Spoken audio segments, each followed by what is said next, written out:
बच्चूभाऊ कडूंच्या प्रहारच्या नेतृत्वाखाली आज एक मेंढपाळांचं आणि आपल्या शेतकरी जनतेचं आंदोलन झालं। त्या आंदोलनाला मी देखील समर्थन देण्यासाठी आलो आणि शेतकऱ्याचा प्रश्न आहे। आम्ही शेतकऱ्याची पूर्व मंत्री असतो, परम मंत्री असून आम्हाला प्रश्न शेतकऱ्याचा सोडवता येत नाही। तर ब्युरोक्रॅसी आणि ज्युडिशरीमध्ये जोपर्यंत शेतकऱ्याच्या पोराने एंट्री करणार नाही तोपर्यंत खऱ्या अर्थानं या शेतकऱ्याला न्याय मिळणार नाही। तीच अवस्था मेंढपाळांची आहे। मी ज्यावेळेस कॅबिनेट मंत्री होतो त्यावेळेस राजे यशवंतराव होळकर योजना, शेतकऱ्यासाठी चारायुक्त योजना, अशा बऱ्याच योजना आणल्या होत्या। पण आमच्यानंतर त्या कागदावरच राहिल्या।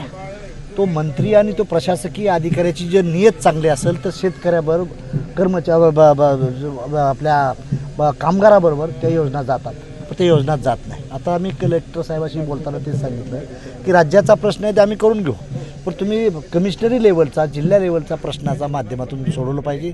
शेतकऱ्याच्या दृष्टीने ज्या मागण्या आहेत त्या देखील तुम्ही, आज शेतकऱ्यांचं कर्ज नाही मंजूर झालं, कर्ज नसल्यामुळे आता हे 2 महिन्यात जर नाही झालं तर त्याचं डबल पेनॉल्टी बसणार आहे आणि सरकारच्या तिजोरीवर बोजा पडणार आहे। तीच अवस्था मेंढपाळाबद्दल।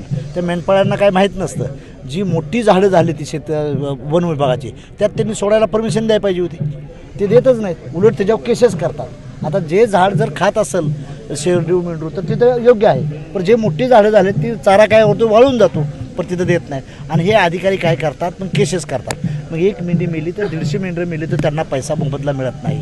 शेतकऱ्या त्या मेंढपाळाच्या मुलांच्यासाठी हॉस्टेल आम्ही दिली, ती हॉस्टेल देखील लागू होत नाही त्यांच्यासाठी। त्यांनी आयुष्यभर मेंढरच राखायचे का? त्यांनी बी राज्यकर्ता बनलं पाहिजे ना। या देशाचं पंतप्रधान झालं पाहिजे, मुख्यमंत्री झालं पाहिजे, कलेक्टर झालं पाहिजे, TV9चे संपादक झालं पाहिजे, ABP माझा झाला पाहिजे, असं काहीच नाही ना। He is a reporter, there is editor. आमची लढाई ती आहे, उपेक्षित लोकांना न्याय मिळाला पाहिजे। आणि तुम्ही कधी धर्मावर बोलवता, कधी हिंदूवर, आम्ही हिंदूच आहे ना। हिंदू असून आमची अवस्था काय आहे देशात?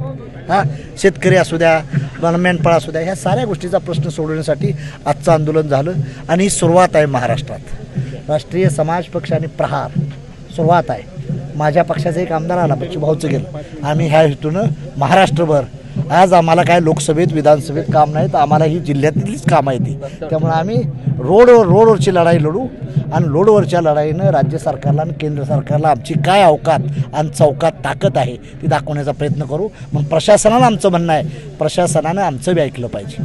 आज हम बाहर है, कल हम अंदर जाने वाले हैं, डोंट वरी, हमारे सिवा नहीं चलेगा, स्टेट और नॅशनल, यही हमारी बात। तुम्ही असं म्हटलं की काँग्रेस गद्दार आणि भाजप त्यापेक्षा महागद्दार आहेत, बच्चूभाऊ आणि आज तुम्ही एकत्र